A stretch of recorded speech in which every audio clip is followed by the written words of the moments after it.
Tere hommikust, kallid tennisõbrad. Meie ütleme hommik, teie võib-olla kuulate meid juba päeval, õhtul, järgmisel päeval. Head kuulate. Saatejuht Gunnar Leeste ja kaassaatejuht Riho Kallus. Tere hommikust. On endale kutsunud külla Toomas Kuuma. Hommikust. Palju õnne, Toomas. Meil on sünnipäevalaps ikkagi stuudios. Palju õnne, Toomas. Tänud. Ja millest me muust räägime kui Wimbledonist, Eesti meistrivõistlustest. Meil on veel rääkimata Lajal Monfilsi showmatchist, aga sellest kõigest järjekorras. Kõigepealt said selgeks ikkagi Wimbledoni finalistid, kui nüüd kronoloogiliselt tagasi minna. Ja on meil finalistid, tšempionid selgusid. 4-kordne suure slam'i tšempion on meil nüüd Carlos Alcaraz ja naiste turniiri võitis Barbora Krejcikova. Nüüd on piinlik hetk, ma ei tea, kas ta on 2- või 3-kordne võitja slammidel. 2 ikka. Krejcikova 2-kordne. Ja hakkame nüüd paarismängega lugema, siis jäämegi lugema. Aga palju õnne võitjatele, räägime eilsest finaalist, mis võib-olla mõnede arvates äkki isegi ei olnud finaali vääriline, sest väljakul paistis olevat, ma ei taha öelda üks mängija, sest teine mängis ka, aga ülekaal oli võib öelda, kahjuks ikkagi silmnähtav. 3-0. See matš lõppes 2-27 ja ainult mängiti võrreldes sellega, et eelmine aasta läks kõvasti üle 4 tunni. 6-2, 6-2, 7-6 ja Carlos Alcaraz võimutses. Kuidas teile tundus, mis läks Alcarazi poolelt hästi, kas Djokovic ikkagi tundub, et ei ole taastunud oma põlveoperatsioonist niivõrd olulisel määral, et oleks võimeline võitma slammi? No jah, et tal oli see jalg oli nii-öelda põlveside oli peal. Kui tõsine see oli, sellepärast, et vaadates tegelikult ta liikumist ega otseselt nagu ei olnud midagi märgata, aga ma arvan, et see oli, seal võis täiesti vabalt olla see situatsioon, kui oleks tavaline ATP turniir. Mul mingi sisetunne ütleb, et kas ta siis oleks näiteks väljakule tulnud.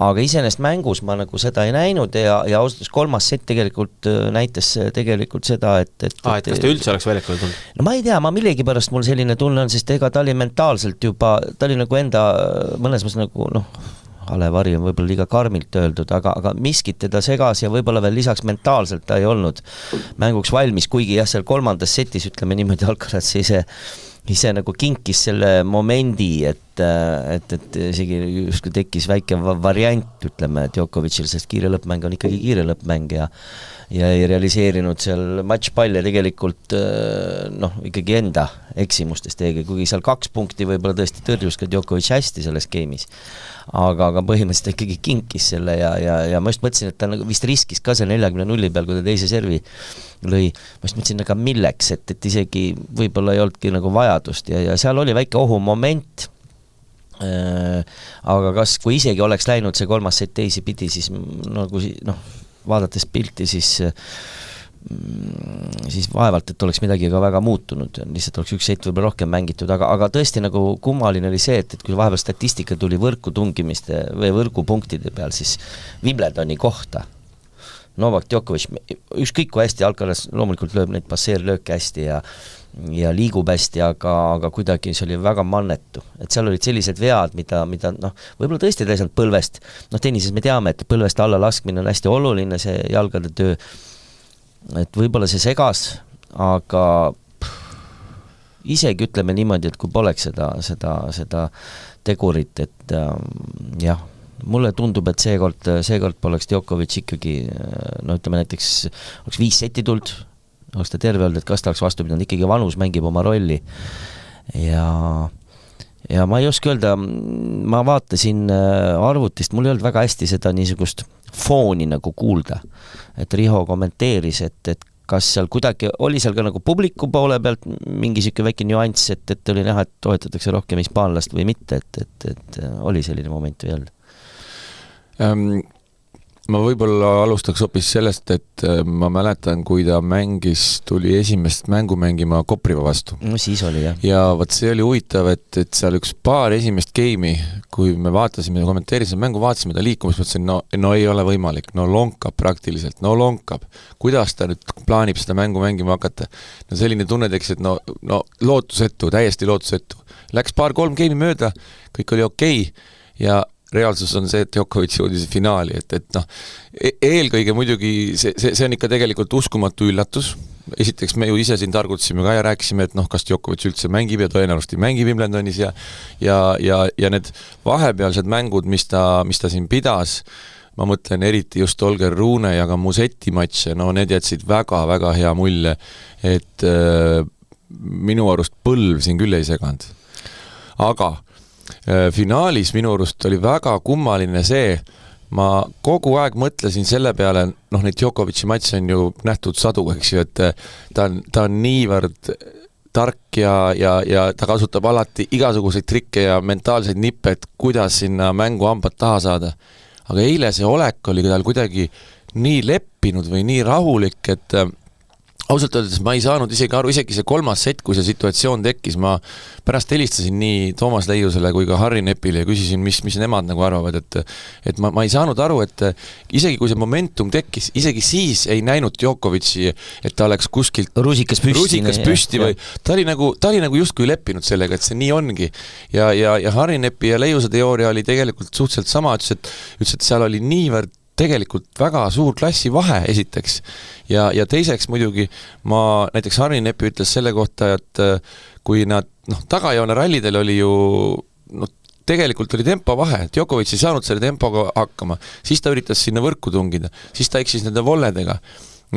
See olid kummalised volled, mis ta eksis, aga Harri teooria oli see, et tal oli niivõrd suur surve seda vollet paigutada nii hästi, sellepärast, et Alcaraz lihtsalt jooksis kõik need pallid välja ja need vead võivad ka sellest tingitud olla võib-olla. Sa silmanurgast nii-öelda jälgid mängijat, et võib-olla natuke muudad midagi, ei taba jälle seda palli piisavalt hästi ja ütleme, Alcarazi vastu on tõesti see, et kui sa just see esimene lendpall, ütleme, kui sa tuled, et see on tähtis, kuhu sa paigutad, et ütleme, kui vastane saab sellega kätte, aga ta ei tohi olla mingi selline nurk või nii mugav, et ta saab nagu ebamugavalt sulle tagasi lüüa.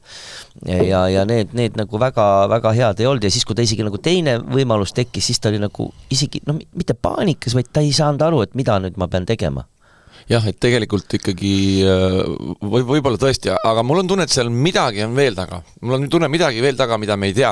Et see Djokovic'i olek kuni mängu lõpuni, isegi kui ta suutis selle 40-0 pealt 3 matšpalli päästa ja sai selle tie-breaki 3. seti, isegi siis ei tekkinud mingit tunnet, et tal kuidagi nagu sellist, nagu ta on tead, eks ju, ei olnud seda. Ja see tegelikult ongi nii, et ta tavapäraselt ta tunnetab selle momendi ära, et vastane võib-olla natuke lõdvaks lasknud nii-öelda või see tekib see momentum, siis ta paneb gaasi juurde. Aga seekord nagu tõesti seda ei olnud. Kui te mäletate peale poolte vahetust 3. setis 5-4 seisul, ta tõusis kohe püsti, pani veel õlaga kaameramehele ja läks juba valmistuma. Aga see töötas. Mis Alcaraz pärast seda tegi? Jah, kangestus. Alcaraz muidugi ütles, et kui see seis 40-0 oli, küsiti ka lõpuintervjuus, et ta ütles, et ega ta absoluutselt ei tundnud, et see matš on kohe käes, et kui sa tead, et sul teisel pool võrku on Novak Djokovic, siis sul ei ole kunagi mitte midagi käes, enne kui see lõppenud on. Aga miks ta seda endale selle game'i alguses meelde tuletanud? Jah, aga need on ikkagi, me oleme ju kes tennist palju jälgivad, teavad väga hästi, mida tähendab servida matši võidule ja mis mõtted võivad tekkida ja need pinged võivad tekkida inimestel, see on väga tüüpiline, seda juhtub väga-väga tihti. Mis juhtub, kui nüüd Novak tagasi tuleb? Või tal mõte? Ei absoluutselt, aga kõige kummalisem oligi see, et ei näinud seda Novakit, ta sai selle tagasi, aga tal ei olnud justkui ta publikut kaasa ei suutnud tõmmata. Ütleme, uks hakkas paukile minema, et sealt võiks nagu sealt nii-öelda ennast sisse libistada. Aga selline tunne, nagu ta ei tahtnudki või kuidagi nagu imelik oli veidikene minu jaoks see. no kes teab, ma ütlen, see on spekulatsioon, aga noh, ütleme, ja tõesti, kui see kolmas set ikkagi mingit pidi, ütleme, Alcaraz oleks rohkem aidanud ja oleks kuidagi tulnud võib-olla, sest Djokovic võib-olla oleks leidnud mingisuguse lisakäigu äkki, sest et me teame seda, et vahel on nii, et toimub järsk muutus, aga seesama, mis sa enne mainisid, et ta selles mängus ei hakanud nagu selles mõttes nagu trikitama väga, et no kuidagi näitama välja, et sest ta oli terve mängu nagu ühtemoodi. Et oleks see selline teatav niisugune tuimus olnud nagu hetkeline, nagu ta on teinud sageli ja siis järsku hakkab jälle mängima, et see uinutab ära vastase. Et siin nagu seda momenti küll ei olnud. Aga üllatav oli küll see, et ta oli ikkagi püsti hädas ja enne finaali ausalt öeldes kõik arvasid ikkagi, kes siin tenniseringkondas ka, et sealt tuleb kõva finaal, vaadates kui hästi Djokovic ju ennast finaali välja mängis, et seal midagi lihtsalt ei pruugi tulla, aga oli vastupidi üllatavalt lihtne. Aga samas Djokovicil ei olnud niisugust ekstra sellist siin võib paralleeli tõmmata ka mõnes mõttes jalgpalli EM-iga, eks on ju, tal ei olnud niisugust ekstra keerulist võib-olla vastast ikkagi. Et tal oli see tabel ikkagi oluliselt lihtsam. Et on selline moment ka võib-olla natuke, et tal oleks neid Grand Slamme, kus sa üldse top 10 mängijaga ei kohtugi enne finaali, tal jäi ju Grigor mitte Dimitroviga, kellega tal mäng ära De Minoriga jäi tal mäng ära, De Minor oli ainuke, kes on 9. mees oli siis tabelis, et tabel oli ikkagi väga lihtne. Ja siis sul satub selles viimases mängus järsk klassi vahe, et sul ei ole nagu seda niisugust kogemus on ju olemas, aga just selle konkreetsel turniiril sul ei ole sellist nii suurt nagu heas mõttes takistust nagu ees olnud, et see ka nagu selline kontrast. Mängime viktoriini. Nimetage siis need 5 matši, nüüd juba 4 eelmist, kus Djokovic on suure slammi finaalis saanud 0-3. Peksa. Issand jumal. 4 peaks neid olema. 4 on enne Alcarazzi, jah. 2007 äkki Ameerikas oli vist. Federer või? Pihta. Ja no Nadali vastu kindlasti ehk Roland Garrosel. Ja Roland Garros Nadali vastu saide 3 setti. Aasta 20. Jah, see oli 20. Nii, 2 veel. 2 on veel, jah. Kas Medvedev isegi ei olnud ühega? Jaa, see oli USA lahtistel. Ja. 21. Nii et meil ainult 1 puudu. 1 on puudu. Finaal, kes seal võis veel olla? Ma annan vihje, et see toimus ka murul. Samal murul. Võib-olla Mätas oli teisest puust. No siis on 2 varianti ju ainult, Nadal või Federer. Murray 2013. Ja. See oli see, jah. Ega seda tihti pole juhtunud, aga passi peab ka vist vaatama. 37, minust aasta vanem. No sa näed noorem välja. Aasta aega tagasi, kui me siin istusime ja võitis Alcaraz Wimbledoni, siis ma vist ise ütlesin ka välja, et tundub, et see teatepulk on ikka üle antud juba ja näed, võitis veel Ameerika lahtised, aga nüüd on muidugi olukord ikka veel, ma ütleks märkimisväärne vahe on ikkagi praegu, kui vaadata Sinneri ja Alcarazi tennist ja Djokovic tennist juba, siis need mehed hakkavad ikka eest ära minema. Sa ütlesid seda eetris ka, et teatepulk on edasi antud, aga nii kaua, kuni sinust on veel selles mõttes finaali jõuda, siis saa must jagu. Ei, absoluutselt, et ükstas kõik, kui ta ikka mängid Grand Slami finaali ennast välja, siis müts maha, ega midagi pole öelda. Ja just see sama, et mängitakse ju 5 parem, ikkagi see vanu selline aspekt just seal hakkab mõjuma ka päris palju, et ütleme, et sa pead ikkagi 7 mängu mängima ja see ei ole nii sama. Aga teistpidi ma eile korra ka mõtlesin selle peale ja spekuleerisime seal, et kui sa oled ikka läbi aegade parim põhimõtteliselt 24 Grand Slami võitnud ja kaua sa tahad niimoodi mängida, kui sa tead, et sul ei ole võimalus võita. Et kas ta nüüd tahab seal 3. olla ja 5. ja 7. ja nii edasi. No see on see sama, et öeldakse, et õigel ajal lahkuda. Et mina isegi ütlen Federeri kohta, et mulle tundub, et natukene venitas. Aga tundub, et Djokovicil on ka nüüd hakkab see aeg vaikselt tulema ikkagi, et seal on veel üks nüanss, et kui Djokovicil oleks näiteks slammi võitude arv, näiteks ta oleks 1 vähem Nadalist näiteks, siis ma usun, et võib-olla see motivatsioon ka veidi teine, et ta on nagu selle tähise läbinud, tal on eriti olulised need nii-öelda ajaloolised näitajad ja võib-olla siis oleks ka, ütleme, rohkem isegi pingutanud, aga samas ma arvan niimoodi, et kui ta saab nüüd terveks, on täiesti terve, heas konditsioonis, me teame, et Austraalia lahtised on tal alati olnud selline lemmikat, et ta veel võib mõne turniiri nii-öelda väga ohtlik olla. Ohtlik on ta kindlasti veel lähiajal, aga võib-olla suudab ennast veel üheks slämmiks nii-öelda korra nii-öelda mootori käima saada ja võib-olla noppida veel midagi. Aga mulle tundub tema puhul natuke see, et ta on viimasel ajal nagu kuidagi meie endaga rahu teinud või ta justkui ei olegi nagu väga midagi vaja tõestada, et ta kuidagi olek on selline, et mängin ja naudin, natuke selline olek on Djokovic. No endaga küll võib-olla, aga mulle tundub, et ümbritsevate osast ikkagi ta meeldib nii-öelda torgata niimoodi kahemõtteliselt ja eks ta ikkagi natuke, see on isegi kurb natuke võib-olla, et sa oled jah, kõikide näitajate puhul, nagu sa ütlesid, nagu just kõigi aegade aga ta tunnetab seda, et väga suur hulk inimesi teda ikkagi ei pea kõigi aegade paremaks. Või ütleme niimoodi, ei ole sellist päris nüüd jumala staatust. Jah, see tuli seal jälle ühel õhtul välja ja väga koledal viisil see oleks võinud ära jääda, see oli Rune matši ajal, kui rahvas hüütis Rune, ja siis seal oli kahemõtteline arusaamine ja siis Djokovic siis tegi selle märkuse, et good night. Oli, jah. Läks nagu koledaks natukene ka jälle, ei olnud vaja tegelikult, et võib-olla jah, sellised momendid. Aga see ei oleks Djokovic, kui ta ei oleks seda märkust teinud. Jah, aga teisipidi ta eristub sellest. Võib-olla ta eristub, ja näiteks minust see lõpuintervjuus ta rääkis, oli väga, väga kihvt eile, mis ta rääkis, et kuidas ta kogu see olek ja kõik see, kuidas ta Alcarazzi tunnustas, kuidas ta oma perest rääkis ja kõik oli väga, väga ilus, aga jah, ma ei tea. Mulle see kuidagi see nagu natuke ikkagi ma ei tea, kuidas see rahvas sellesse väga positiivselt ei suhtu. Seal on lihtsalt see, et ütleme, et võib-olla iseenesest ei olegi ju päris hea nalikuud näiteks, aga ma tahan seda öelda, et läheb ajalukku. Mõni teine mängija ütleb seda võib-olla natuke teise tonaalsuse või olekuga ja seda võetakse tõesti kui sellise hea huumorina. Aga kuidas publik reageeris, kui ta kuud näitutles? Ega nad ikkagi rohkem ei hakanud puutama. Ma kusjuures eematasin ära, ma vaatasin, et väga kummaline oli see peale seda matši, kui hakkas Musetti matš, siis vaatasin, et tribüünid tühjad, mis toimub. Kas nüüd tõesti see eelmise õhtu good night tähendas seda, et ei tule rahvast vaatama. Aga ikkagi, see on tüüpiline, et kui see esimene poolte vahetus on 2-1 peal, siis väga paljud inimesed tulevad sisse, et tegelikult ei olnud seal midagi hullu. Ei, ma arvan ka, et tegelikult see oli jah, võib-olla siin, see on teada ju, me oleme käinud nendel turniiridel ja sa vahepeal ikka lähed, kes võtab, ma ei tea, kohvi tahaks pisilgi käia.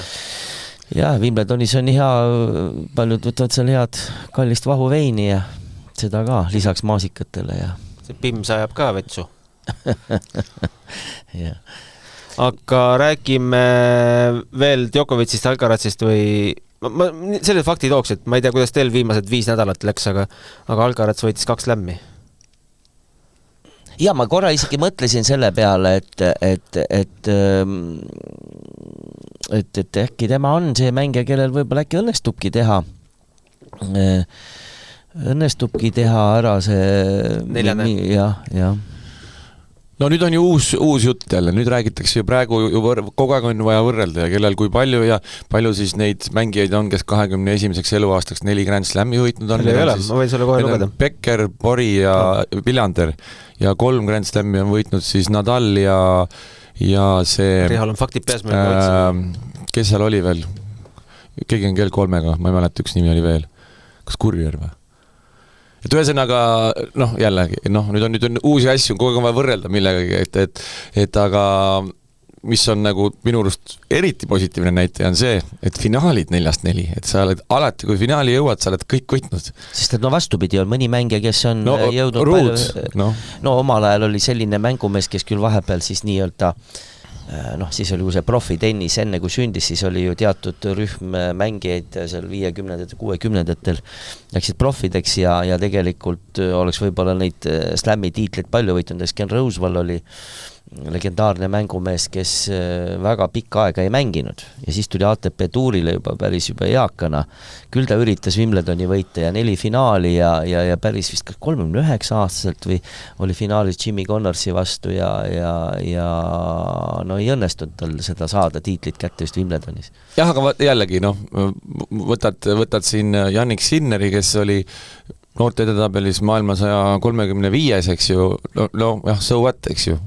Et mis see siis tähendab? No on ju öeldudki seda, et juunioride edetabelis on ju palju neid mängumehi, kes on olnud esikümnes ja veel kõrgemalgi seal, aga pärast täiskasvanusklassis ei tule midagi. Muuseas, Monfils, kellest me ka räägime täna, kui ma nüüd ei eksi, siis tema tegi juuniorina ju selle niimoodi suure slämmi vist, et ühel ajal võitis kõik 4 slämmi turniiri, aga kui sa võtad teda täiskasvanuna, on see mingi üks aste jäi tal on jäänud tegema. Ja võta kas või Djokovic, eks ju, et 24 Grand Slammi, aga Djokovic võitis oma esimest slammi Austraalia lahtiselt 2007, kui ta oli veel 20-aastane, sai siis 21, on tal mais on sünnipäev.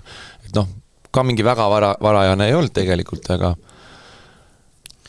ma saan aru, millele võib-olla siin natuke viidatakse, et kui Alcaraz nii noorena on juba 4 võitnud, et kuhu ta võib lõpuks jõuda, aga ma usun ikkagi, nii kui Alo on siin varem saadetes öelnud, et ikkagi keegi veel ehk veel tuleb sinna juurde ja praegus perspektiivis vaatad küll, et oi, et on alles nii noor, et mitu slämmi tema võidab. Aga ma millegipärast arvan, et see ei saa nii lihtne ikkagi olema. Aga räägime naistest ka ikkagi. Barbora Krejcikova, kes võitis French Openi 2021 üksikmängus, oli siis 6-2, 2-6, 6-4 parem itaallannast Jasmine Paulinist. Ka tema viimased 5 nädalat on olnud päris pöörased, sest mängis ta ju ka French Openi finaalis. No siin me jõuamegi selle sama, kui me jõuame finaalideni, siis 2 finaali ainult, aga väga valus ju tegelikult see kaotada. See eelmine finaal oli nagu ühepoolne. Serena või keegi ütles kunagi, et sa pead 3 korda kaotama, enne kui sa võid võita. Kui sul on õigus võita? No jah, see on selline, eks neid mõtteid võib ju erinevaid. See sõltub selle, kuidas see mängijale mõjub. Kas ta annab talle nagu jõudu juurde või siis hakkab selline lootusetuse tunne. No me oleme siin Sabeurist rääkinud. Sabeur ütles mulle intervjuus seal Tondiraba jäähalli riietusruumis, et tal on uus ütlus, et 4 on kohtuseadus. No ma räägingi, et järgmine ütleb 5 ja võib-olla veel mida iganes. Aga mul on mõnes mõttes, ega iseenesest see on ju üllatav finaal, oleme ausad, et mängijad. Aga Krejcikova miks mulle väga meeldib ta mäng, et ta on väga sümpaatne inimene. Väga tark mängija ja suudab varieerida tegelikult minu meelest tal ei ole otseselt nagu sellist mingit väga nõrka elementi. Võib-olla natuke oleks veel liikumine veel parem, eks on ju. Ei saa öelda, et ta nüüd liigub halvasti, aga ma mõtlen, kui seal oleks ka veel natukene seda vunki juures, siis ja arvestades seda, et ta vahepeal ikkagi on olnud ka sellist, tal on ka raskeid periood olnud ja nagu pole nii pildis, aga kui tal see mäng tuleb välja, kui ta suudab enda nii-öelda kompaktseks mängu teha, siis väga targalt mängib, see on. Et kuigi seal oli ka samamoodi, et see viimane game ju tegelikult läks, seal oli ikkagi ju võimalus Pauliinil tegelikult viigistada seis. Ega Pauliin tundub, et talle see muru sobib ka, et mängis ka kohati väga huvitavalt. Tema puhul oli see nagu hästi armas mõnes mõttes, et just eriti seal viimases game'is, et kui ta seal punkti kaotas, jälle sai matšpalli Krejcikova, siis ta esimesel hetkel oli nagu õnnetu natukene ja siis ta hakkab servi tõrjuma, ma ei tea, võib-olla see on lihtsalt selline aga igal ta nagu naeratab või et iseenesest selles plaanis selline sümpaatne mängija, aga Krejcikova puhul on see huvitav, kuidas ta oma emotsioone suudab nii-öelda vaos hoida üldiselt ja tegelikult oli väga kihvt vaadata seda, see on üsna tavaline iseenesest nagu Wimbledonis, et joostakse sinna oma boksi, aga seal, kuidas ta kõiki siis kallistas ja nii-öelda tähistati vahetult, et see näitas, kui tähtis see tal oli. Ja me ütleme alati, on ju teada mängijate sees, suure slämi turniiri võit on muidugi väga vinge ja see on, sa lähed igal juhul nagu ajalukku, finalistid võidaks ära unustada 20 aasta pärast, et sul jääb oma CV-sse jääb see. Aga see 2 F-i seal Wikipedia kontol on ka ikkagi midagi? see on jah, aga ma mõtlen, et just Wimbledoni võit, et ikkagi selles on mingi eriline fluidum, et kui sa selle võidad, on väga palju tennisiste, kes ongi ainult ühe slam'i võitnud ja kui nad on Wimbledoni võitnud, siis kuidagi nad jäävad ajalukku ja rohkem meelde, kui keegi võidab selle võib-olla Austraalia lahtised. Et see ei pruugi nii hästi meelde jääda, ütleme, no siin on näiteks siis nagu Richard Krajcik ja minu teada on vist Heinz on kui Wimbledoni võitis, et see jääb kuidagi, see ka päris äge mängumees oli, minule meeldis ta mäng. Et nad jäävad selle ühe võiduga. Ja võib-olla nendest, kes ei ole võitnud, no alati tuletaks meelde tänu selle suurele kolmikule, see on Andy Roddick, eks on ju, see on ka üks vingemaid finaale, mis tal Federeriga oli, et kuigi Roddick võitis, jah, USA lahtised korra võitis, eks on ju. Aga ma ütlen, et põhimõtteliselt palju siukse mängeid, mõni jääb ka jah, tõesti pildile, aga Pauliinil ei tea jah, kas tal õnnestub veel kord nii kaugele jõuda. Me olime ju, kui me tegime siin Wimbledoni eelset saadet, siis sa küsisid meie käest ka, et kes võiks naiste turniiri võita. Meeste puhul me olime kõik suhteliselt kindlad nimed tulid välja, aga naiste puhul me olime kõik vait ja arvasime, et no äkki tuleb jälle mingi üllatus ja tegelikult tuligi üllatus, no, palju suurem üllatus oli see, et Krejcikova ja Pauliini olid finaalis, aga jälle huvitav on see, et ikkagi kui sa vaatad seda teekonda, kuidas nad sinna finaali on jõudnud, siis täiesti, võtad Krejcikova, tuli esimest ringi mängima, mängis 3 tundi ja 15 minutit, mängis ju Krejcikova kohe Kudermetovaga, oli juba koju minemas. Esimeses ringis, ülimalt raske mäng, vigastus oli tal all, vigastuspausilt tuli. No absoluutselt mingit ootust ka ei olnud, et ta võiks Wimbledoni võita. Jasmin Pauliini mängis oma kõige vist üldse läbi ajaloo kõige pikem poolfinaal kohtumine naistel oli Donna Vekic'iga, no ülimalt rasked teekonnad mõlemal mängijal, et sa lihtsalt lähed ja vaatad, mis saab ja mis juhtub ja ongi suur ime, no tegelikult oligi suur ime. Ja, et ma lihtsalt mõtlen, Donna Vekic on ka selline tenisist, et iseenesest mul oleks olnud ka hea meel, kui ta oleks tegelikult finaali jõudnud. Ma ei oska öelda midagi minule... Ülimalt sümpaatne inimene, ma Tallinnas sain taga tuttavast, kui ta Tallinna Openi mängis, et hästi sümpaatne. Ja tegelikult on ka kõva, jaa. Kohtusin ka ja tegin ka intervjuu. Sa mõtled Krejcikovat, nii Vekicit ka, jaa. No Krejcikova ka ju, Krejcikova võitis ju Tallinnas turniiri. Jaa, mängis ju väga hästi selle turniiri, aga ma ütlen, et Vekic ja, et võib, jälle, aga Pauliini tegi, vähem see 3. set seal läks ikkagi niisuguseks punkt-punkti mänguks, aga Vekic ka, et on ka pikalt nagu olnud pildil ja tal on ka natuke jäänud seal midagi puudu, et kas tal on ka vahest niimoodi, et ta võib seal kuskil otsustaval hetkel natuke ära kukkuda, et kas tal nüüd finaalis näiteks, kui oleks Vekic olnud, kas tal oleks nii-öelda mentaalselt seal vastu pidanud, raske öelda.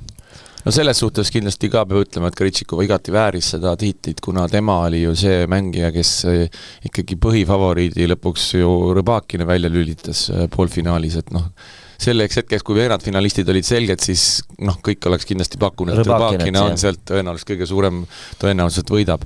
Me Toomas Leiusega tegin nalja veel, et ma ütlesin Toomasele, et paneme siis, et sina paned Rõbakina ja mina panen ülejäänud 7 peale, et vaatame, kes võidab. Toomas ütles, jaa vai, lepime kokku. Ja sina panid siis ülejäänud 7 peale? Ma ütlesin ülejäänud 7. Sa võitsid siis kihvli? Mina võitsin, ma ütlesin, et keegi üllatajatest tõenäoliselt. Võitsid tasuta trenni? Ei, midagi vahele ei pannud, aga lihtsalt huvitav alati. Tasuta trenni Silver Karjusega? Tervitame Silverit. Aga Krejcikova kohta tahtsin veel reklaami teha, et otsige üles 30. septembril ilmunud intervjuu Barbara Krejcikova. Suurepärane on kuulda, kui kellelgi on sinu pärast parem päev. Ehk siis viitele selle, et kui ta võidab, siis ta saab häid sõnumeid, kui ta kaotab, saab halbu sõnumeid. Eks hea ja halb käib seal tänapäeva sotsiaalmeedias üles-alla ja käsi käes.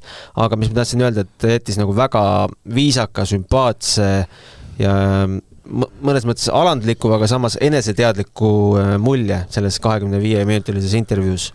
Ma ei tea, sa kohtusid ka kindlasti Barbaraga isiklikult? Ja muidugi jällegi loomulikult tuli ikkagi ju Barbara Krejcikoval ja kui sa intervjuud kuulasin ka seda lõpuintervjuud, kui ta rääkis ikka võtad silm läheb märjaks, ega ta ju jälle rääkis oma varalahkunud treenerist Jana Novotnast, kes 98. aastal võitis Wimbledoni turniiri ja kui palju tegelikult Novotna ikkagi panustas sinna, kui ta oli juunioriklassis, kui ta juuniorklassi lõpetas, kui ta üldse teelahkmel, kas ta üldse läheb profitennisesse või läheb ülikooli ja Novotna oli see inimene, kes teda üldse profitennisse suunas ja selle valiku talle nii-öelda aitas seda valikut teha, et eks see kõik on üliemotsionaalne ja nüüd siis näed 26 aastat hiljem Novotna on ju võitnud Wimbledonis. Jah, 98, jah. Seal on väike see seos ka, ega Novotna oli ka hästi pikalt nagu pildil ja tal oli ka vahepeal see, et tal ikkagi olid need mingil hetkel karjääri jooksul ei saanud seda päris nagu hiile täppi panna, et tõenäoliselt siin on nagu see seos ka. Aga Krejcikova puhul ma ütlen lihtsalt seda, et tundub selline küps inimene, kes, nagu sa ütlesid väga õigesti, ta on ühtepidi on enese teadlik ja samas tal on olemas ka selline inimlik dimensioon, et kui jah, mängu ajal ta tundub hästi, hästi kinnine, ta võib-olla ühtepidi üle ei emotsioneeri, aga see on nagu selline, tal on nagu kõik paigas. Ma tahtsin veel paar sõna rääkida ka soomlasest. Soomlasest kindlasti, aga enne kui me soomlasest räägime, tahtsin rääkida Jannik Sinnerist paar sõna, et mina pakkusin ka, et Sinner võiks selle võita, selle Wimbledoni turniiri, aga kiites Danil Medvedevit, tegelikult jah, Danil Medvedev, kes nägi seda matši Sinner Medvedev, et Jannik Sinneril hakkas seal teises setis paha, aga põhjus ikkagi minu arust, miks tal paha hakkas, oli teisel pool võrku. Sellepärast, et esimese seti võitu pigem isegi vaata, et vääris rohkem võib-olla Danil Medvedev, see oli fantastiliselt kõrgetasemel tennis ja Danil Medvedev ju 2 korda seal otsustava seti või esimese seti tie-breakis ju topeltveaga suutis jälle oma edu maha mängida. Et Sinner selle küll võitis, aga seal olid nii pikad ja rasked pallivahetused ja tundus, et see lihtsalt ajas selle pulsi nii kõrgeks, et tal võis sellest nagu paha hakata. Et see on lihtsalt mänguline situatsioon, et ega see ei olnud ju otseselt mingi vigastuse teema, et Danil Medvedev suutis Sinneri nii kaugele viia, et tal see olukord tekkis, et ma arvan, et see ikkagi on väga aus võit, mõnes mõttes küll setid 2-2, eks ju, et see üks sett põhimõtteliselt Sinner ju ei saanud mängida, mängis tal ainult stoppi seal ja ei saanudki mängida põhimõtteliselt teist setti. Aga ikkagi müts maha ja ma arvan, et kui ma oleks väga tahtnud näha hoopis näiteks Medvedev Djokovic'i poolfinaali, et ma oleks väga huvitav oleks näha, kuidas ma arvan, et Medvedev oleks jõudnud finaali välja. Aga kiirelt 2 minutit soomlasest ka. Meil on Eesti meistrivõistlused ja laial Monfilsi matš ka veel vaja arutada.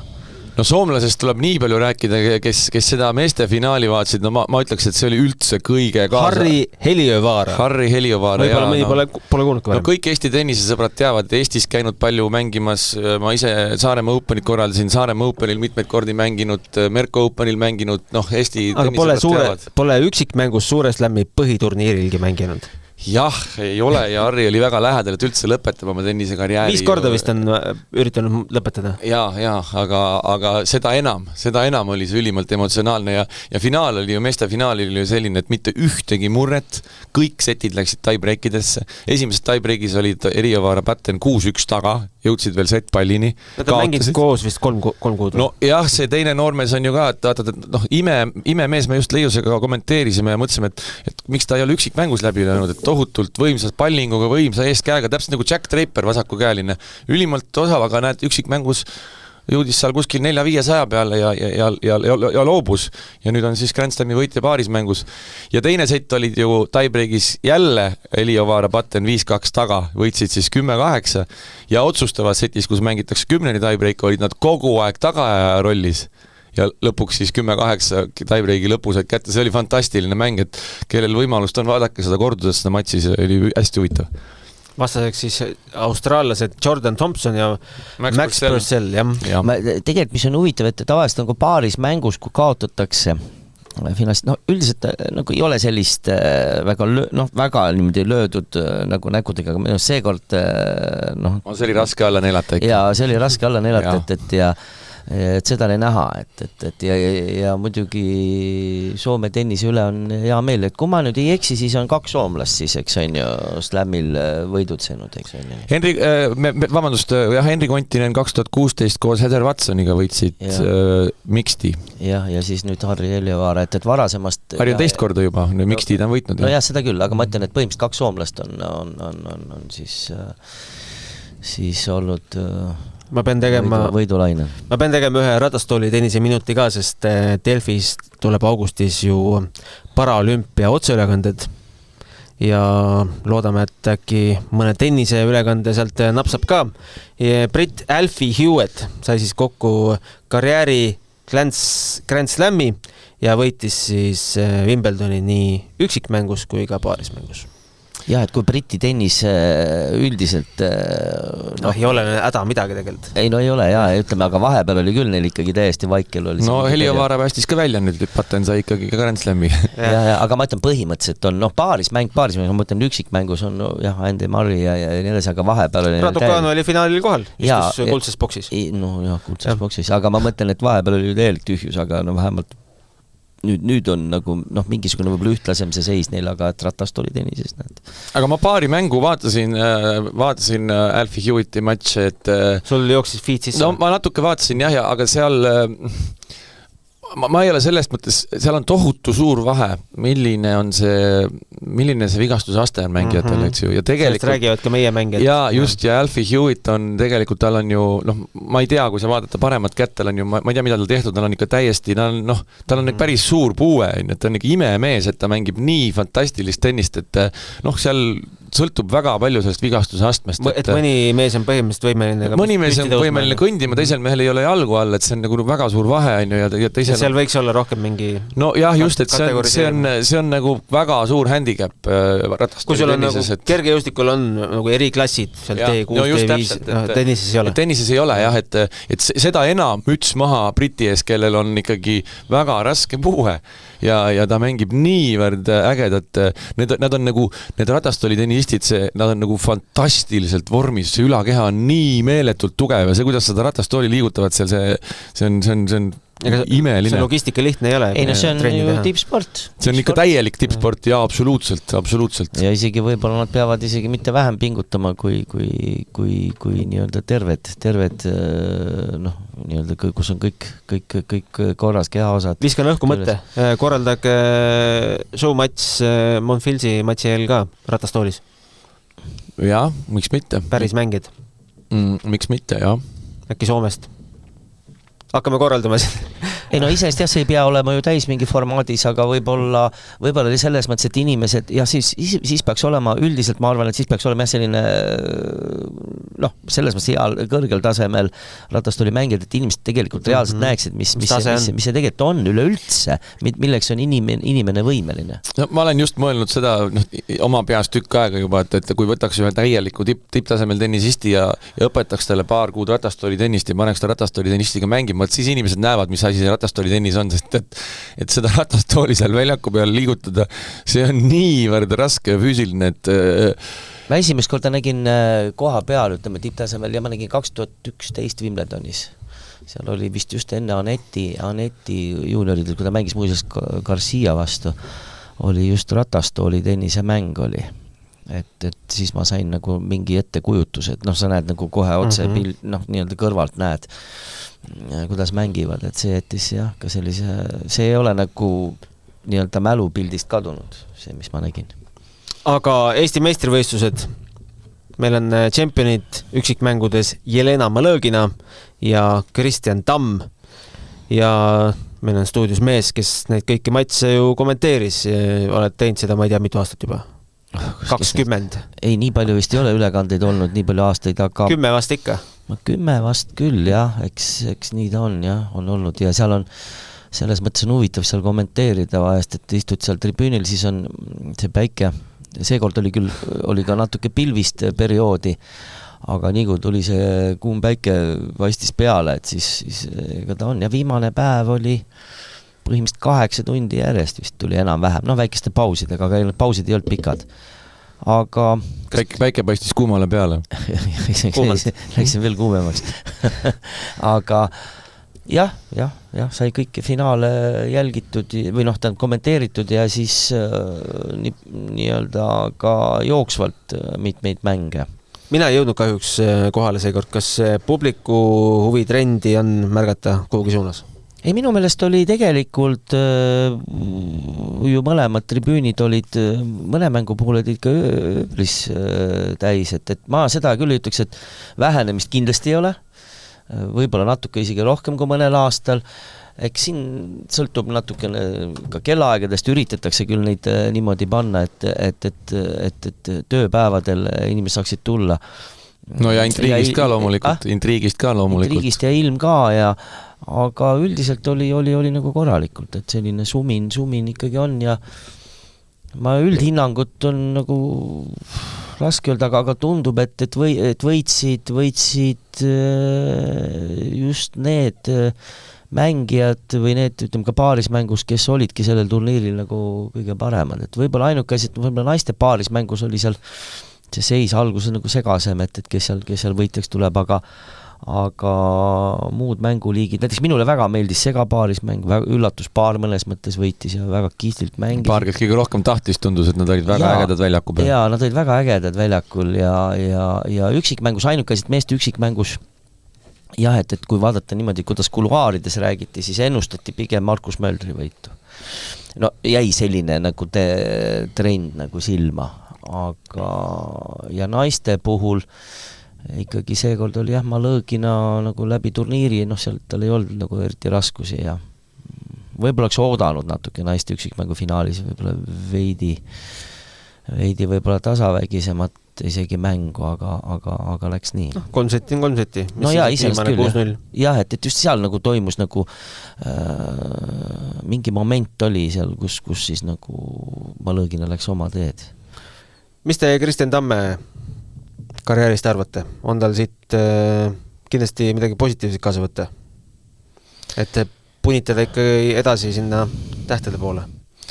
Ei jah, see ITF-i turniiri tasemel, Futureside tasemel ta kindlasti saab läbi lüüa, aga kas tal sinna ülespoole variant oleks, Klinka mängib ikka Challengeri turniiri ja kvalifikatsioone ja seal ka, ütleme edetabel on ta vist 400 kopikatega on Klinkal, et kas nüüd Tammel sinna on asja, eks see sõltub tegelikult väga palju füüsilisest valmisoleks, tal on ikka kogu aeg kimbutanud ja vigastused, mul natuke tundub, et see mingi moment mida öeldakse ka Algaratsi kohta? Kürgias muretseb väga. Ja just tegelikult ma ei öelnud seda välja, et kui me rääkisime perspektiivist, et seal, et palju ta slämme võidab ja nii edasi, et see on üks moment, kus võivad tekkida võib-olla mingid pausid, kes teab. Aga seal on muidugi suured tiimid taga. Aga Tamme puhul, kui ta tahab veel seal kuskil tõusta, siis see on viimane hetk, et veel kord nagu ta on ju ITF-i turniire võitnud.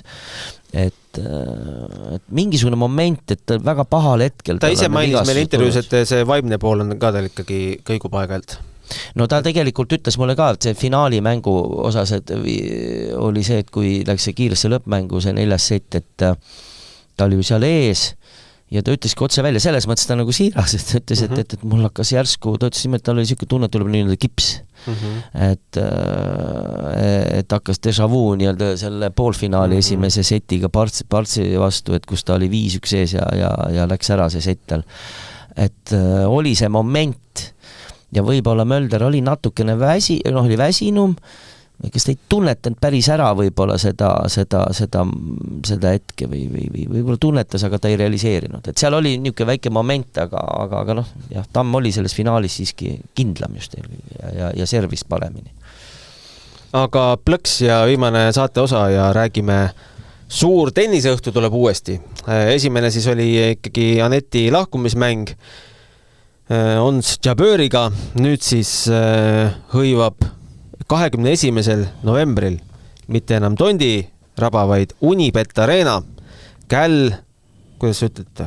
Esimene? Käll Monfils. Käll ikka või? Käll Monfils, jah. Käll Monfils. L ei hääldata. Monfils on prantsuskeeles minu poeg. Monfils ja ilma L-ita. Mark Lajal. Mark Lajal. Lahe. Unibet Arenal mäletan ühte mälestusväärset matši, oli Kaia Aneti show-matš. Ja midagi on veel toimunud või? On see Anastasia Mõskina mängis ka. Jaa, kunagi mängis ka ju Mait Künnap mängis seal Võsandiga ja on ikka. Aga kaugetel aegadel. Äkki tead tausta, kust me saime Monfilsi? No, kõik tennisesõbrad teavad, et Monfils on hästi värvikas kuju ja võib-olla kui küsida ükskõik milliste tennisesõprade käest, kes on sellised kõige ägedamad tegelased, siis ma arvan, Monfilsi nimi käib alati läbi, võib-olla ka sellised mehed nagu Dustin Brown näiteks ja kes on niisugused hästi atraktiivsed ja ägedad inimesed ja ja just positiivsed. Ja hästi positiivsed ja oli siin mingit aegu tagasi, mul oli plaanis teha matš Ukraina sõja toetuseks Svitolina ja Kontaveidiga ja tegelikult oli see juba kokku lepitud Anetiga ja ka Svitolinaga. aga kuna Svitolina jäi lapseootele ja siis jäi see asi nagu katki ja noh, hiljem enam ei õnnestunud seda ka korrata, noh, Anett lõpetas ja nii läks, et see mäng jäi ära ja siis läbi Svitolina mänedžeri sai siis nagu ka Monfilsi kontakt, et noh, nad ju omavahel natuke suhtlevad, Svitolina ja Monfils, need teavad, tunnevad jah, et ja no mul on ülimalt hea meel, ta oli kohe nõus ja ta Mark Lajalit ei tundnud, ega nad ei tea omavahel üldse.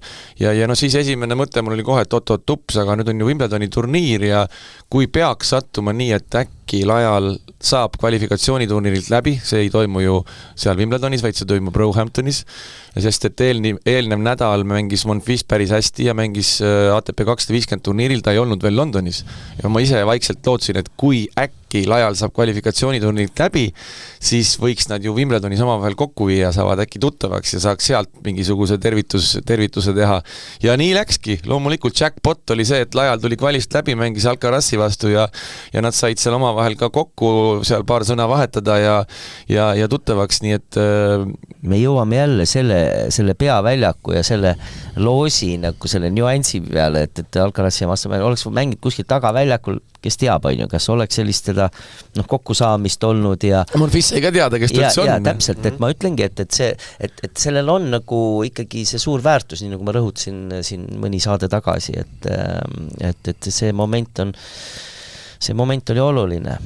Ja Monfils mängis ju ka väga hea turniiri, et ta on praegu suurepärases vormis. Vahepeal tal ikkagi, mul tundub, et tal abikaasa tõmbas ta kuidagi nagu kaasa, et Svitolina ise on väga-väga sitke ja tugev võitleja ja vist Monfils vahepeal oli juba natuke selline, nii ja naa oli see mäng tal vahepeal. Kes neil last hoiab? Riho Kallus. Ma võin hoida küll, mul ei ole probleemi. Ma mõtlesin just, kui Tallinnast tuleb mäng, et kes siis hoiab? Ja siis on minu juures jah, laps. Okei. Kes saab küsida. Aga haarake siis pileti taskust, aga ma arvan, me saame rääkida sellest Monfilsi matšist veel kõvasti, et ma korra küsin, kiilun vahele, et vist on päris hästi läinud see. Ma ei tea. Ma olen kuulnud kuskilt, et päris palju on ostetud, aga seda ma ei ole. Aga igasugused piletid on veel saadaval, kui siia piletitasku lehele vaadata. Aga mis selle matši tulem või väärtus või eesmärk või kogum võiks olla? No kõige esimene eesmärk muidugi on praegu see, et olukord on keeruline ja meil ei toimu turniire. Et tennisel on vaja suuri üritusi ka, selliseid ikkagi, kus oleks ka tippmängijad. Me ei näe ju praegu, põhimõtteliselt sisuliselt Eesti meistrivõistlused ja ongi kõik. Meil ei ole kodust Billie Jean King Cupi, meil ei ole kodus ka nüüd sügisel Davis Cupi, mis on Usbekistanis. Et see on... Billie Jeani ei keela ju keegi korraldada. Jah, Billie Jeani ei keela kõigi korraldada, aga seal on ka, ma ei tea, kas ma ei oska täpselt öelda, millal see järgmine kord võimalus on ja millal see tuleb. Ehk siis, et see auk, just, et seda auku ei tekiks ja meil oleks ikkagi mingisugust ka tipptasemel tennise mänge ja tennise tippe, keda Eestis vaadata, et ma arvan, et selles suhtes see üritus on praegu nagu rusikas silmaauku. Ja tegelikult on ju see, et meil tavaliselt ju sel ajal, kui me praegu siin istume, nädal hiljem on alati olnud ka Pärnus isegi ITF-i tasemel turniirid, et see oli ka ikkagi tegelikult oli väga oluline ja seal, kus Eesti mängijad said siis ka nii-öelda meie publikus esineda ja ma pean, võib-olla meie kuulab meid esimest korda, siis põhjus on selles, et me ei saa riiki lasta Venemaa profitennisiste ja Valgevene ka, et me kõik saame aru, et see olukord on selline. Ja ITF ütleb, et kuna ei saa, siis täiskasvanute turniire siin ei korralda, sest et tegelikult meil on aastas ikkagi, ma võin nüüd eksida, aga on erinevalt kogused olnud, aga 4 kuni 5, 6, isegi 7 turniiri võib-olla on olnud. Lihtsalt, et ühel nädalavahetusel, ma mõtlen küll nii meeste, naiste ja siin on olnud, kus on 2 nädalat järjest turniirid olnud ja veel isegi 2023 ju alguses oli Tallinkis oli ju 2 turniiri lausa, 2 nädalat järjest, et neid enam ei ole ja seal on ju tegelikult aeg-ajalt ju päris näiteks naistel Janina Vikmaier, eks on ju, mängis ja siin on sellised kõvasid mängijaid olnud ja Riho pani, ma arvan, selles mõttes täkkesse, et see on selline, mis seal veel on, mitte ainult tennis võib-olla ei vaja otseselt niisugust propageerimist selles plaanis, aga just, et mis maailmas toimub ja ja et me saame ka neid tähti näha siin, et üks asi on telepildis neid näha, ma arvan, et Monfils on ka selline mängumas ja Lajal ka tegelikult on näidanud, et nad suudavad kindlasti ägedaid punkte pakkuda, et neil on olemas niisugune show element mõlemil. Jah, aga tõmbamegi sellele saatele joone alla. Järgmine kord mine tea, mis meile annab põhjuse jälle koguneda. Võib-olla mõni huvitav külaline. Võtame tagataskust oma nimekirja välja ja no kohe ootab ees ju olümpia, kus on kindlasti väga huvitav näha, mida Rafael Nadal ja Carlos Alcaraz paaris mängus teevad. Ma muljetan pärast olümpiat. Nadal muuseas mängib ju Båstadis sellel nädalal kaasa, nii et kes satuvad Lõuna-Rootsi mingi vaatama, piletid on välja müüdud kindlasti. Arvad? No ma arvan küll, mängib täna Ruudiga paari veel seal, Kaspar Ruudiga. Mis hinnad need võivad olla? Ma ei tea, aga see on selline, nagu meil Pärnu on see Båstad, et seal ikka suvel, kui nüüd Nadal seal on, siis ma kujutan ette, et seal on täis maja. Hullu maja. Jah, Leo Borgi vastu veel mõlemad wildcardid omavahel kohtuvad esimeses ringis, väga huvitav. Björn Borg tuleb ka vaatama võib-olla. No kindlasti. Võtab autogrammina. Björn eile oli tribunil, jah. No Rootsi tennisele väga huvitav. Eile ma ei näinud Björrit, ma ei näinud, aga Rootsi tennisel kindlasti väga põnev. Rootslastel ikkagi Nadal on tõenäoliselt seda ei juhtu kunagi enam, et ta seal turniiril mängiks. No. Võimas. Tahaks olla Rootsi ajakirjanik nendel päevadel. Aga aitäh, Toomas, aitäh, Riho, aitäh kuulajatele ja järgmise korrani.